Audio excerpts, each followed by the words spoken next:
Hey folks, Aaron here. Welcome back to another anime review. Today we're looking at episode 22 of The Ancient Magus Bride. Oh boy, I legitimately want to cry so hard. I'm holding back the tears. You guys might hear me sniffling once in a while because I came very close to just letting my eyes just geyser. This episode was so powerful. The raw emotions from this week's episode were just I can't believe how stunning they were. It was just incredible. Oh my god. So we finally remember who that one dude was, and at least I remember who he was. That was Joseph, who we later learned in this week's episode is actually part of Catharafas, I think his name is, or something like that. It's a really hard word for me to pronounce, but it's that one being that we saw in I think it was when we met Alice, I believe it was way back when we met Alice. But he has become this immortal being of sorts. His body cannot. His body can degrade, but his actual physical being can't age. Or apparently he's like immortal, essentially. And, the thing is, though, is that he wants Chisei's arm because it has that dragon's power within it. And he thinks, what if I could attach that arm to me, he'll become stronger from it.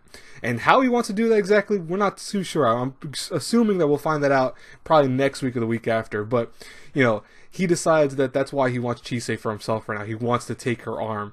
And he goes, but he's worried. He was worried at first. He's like, I'll give you my arm in replacement, so you'll be immortal too, but I gotta make sure that our bodies are compatible. So this dude straight up went to her eye and took her eyeball out of her head. I was like, what the I was legit just stunned by that. And I felt so bad because Chisei was just bleeding from her eye socket. He's like, oh, you won't die, you'll be okay. Dude, you just ripped this girl's eye out and then put it into your head. What do you mean? He's like, oh, we're compatible. I'm like, what the fuck? I was legit just like flabbergasted by that scene. But nevertheless, though, that wasn't the end of our crazy shit that happened this week, because then what he does is he puts Chisei to sleep because she refuses to, quote unquote, give her arm, which why would she give her arm to this dude? Of course. But she refuses, then is put to sleep and ends up entrapped in her memories. Now, for the first time since the OVA, we finally learn what Chisei's past life looks like. Because in the OVA, I told people that watched the OVA because it did describe some of Chisei's past. But what it really did was only showed a fraction of it. It showed the part where where her mother killed herself, and then showed where she started living with, her relatives and all the stuff that happened after that. But we never saw what happened prior to that. We never saw, why are demons chasing her? Why is all this crap? We didn't see that until this week's episode, which is really cool. So we finally learned, her past, and it was tough to watch. From the fact that her mother and her were like the only two left, when we had her father, Yuki, and apparently she did have a brother, a little tiny baby brother. They were with the family. They were all a happy family. As you guys probably see from the thumbnail I'm going to use, they seemed really happy. But in the past, not the past, but in like the portion of what they were dealing with, the father was constantly defending these girls from these demons and spirits. And I think it's because, because they're slave beggy, they are constantly, I want to say harassed by these demons to get energy from them and to be used as fuel. So, lo and behold, it made not only their bodies weak, so she couldn't work, and of course the little girl had to be protected from the mother, but the thing was that the father now had to work, a full-time job. He had to work extra job at night, and he also had to take care of his family, plus defend the family. Now, I get that must be stressful as hell. I understand. However, what I don't forgive from this dude is that one night when he sees one of these, what looks like another spirit outside the window, he decides, I'm going to take the healthy child, which is the one that takes from his genes, the son, and I'm going to run away. This dude legit left his family behind. His family, I get maybe there was a thing inside of him that thought maybe to save one of them at least, not all of them. But I'm like, dude, I hate you. Let me tell you something right now, folks. Biggest pet peeve of mine, one of my biggest pet peeves, besides people who lie and anything else to that, or people who cheat, is definitely people who do shit like that with their families.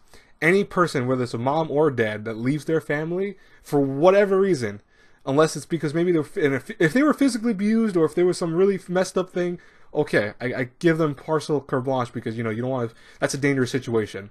But if your family is happy and healthy together, and even if you are dealing with some trouble things, like the whole point of this week's episode to show it, that doesn't give you carte blanche to then, if things get a little too tough, you're going to decide to leave. No. A family that stays together is a family that stays strong together. I believe that. That's how I was raised.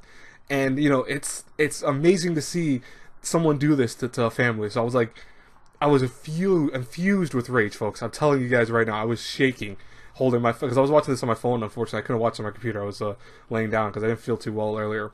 But the thing was that I legit was so pissed off. You should have saw my face, folks. It was crazy. It almost made me want to do a live reaction to this, but I'm like, I'm not gonna go back and rewatch because then some of it wouldn't be the the actual way I would have been representing everything. But what was funny was that Chisei's mother collapsed from this point on, and obviously then we see the events that led to her, just degrading more and more as a human being, and to the point that she killed herself, and we go to the present. But what's interesting is that Chisei had a talk with her mother at the end where she saw a darker version inside of her, and she goes, "You're not the real mom that I know." And the mother looked at her perplexed. She's like, what do you mean? That was a form of Chisei's mom that was the darker side. That was the part that came to being after her mother did that horrible act of almost strangling her to death and then jumping off the veranda to kill herself.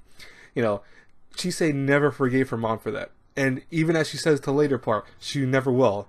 But Chisei also is now a stronger person than ever before because of the people she's met and because she's found what she thinks as true love. And we know that she's talking about Elias in that one scene where she's like, I met someone who's very powerful, I thought, but he's also a little bit weak, and that's Elias. Elias is a strong person, but at the same time, because he also has weaknesses and stuff like that, he's weak in his own right. And, she loves him, which is, I think, amazing. I think that's probably one of the biggest messages this week's episode is the fact that you have this, you love someone that even if they are weak in some form, you both can work together, you can become strong. And I think that's the whole point of this week's episode was the camaraderie of family going together. And then when they break apart, look what happens. But and by the way, I'm sorry for the review. I had to talk about this episode in depth because obviously it was such a great episode. And we see that Chisei woke up from her thing and it just grabbed Joseph by the throat. And she goes, okay, we're going to do this the way, I want to do it. And I'm like, whoa, Chisei's getting tough. I love it. That's maybe where we're going to see probably soon her fight that dragon with that battle armor on. I'm like, I want to see that. I'm very curious. Chisei has definitely grown as a character in the course of these 22 episodes. I'm in love with this show. I think this is probably my favorite show of the season still. Well, the favorite continuing show of the season. I don't put it in the category of the season, but you know what I mean. Anyways, what do you guys think about this week's episode? I'm done with my review for now. I love the episode, obviously, as you can tell. Let me know in the comments below what you thought about this week's episode and what you agree or disagree with, etc. I will talk to you guys later. I will have March Comes with a Lion probably out in maybe 10 minutes. I'm almost done with the episode as of now, but I wanted to do this first, and then I'm going to go back to that. So I'll talk to you guys later. God bless you all. Have a great night, everyone. You know what to do if you like my reviews. Bye-bye, everyone.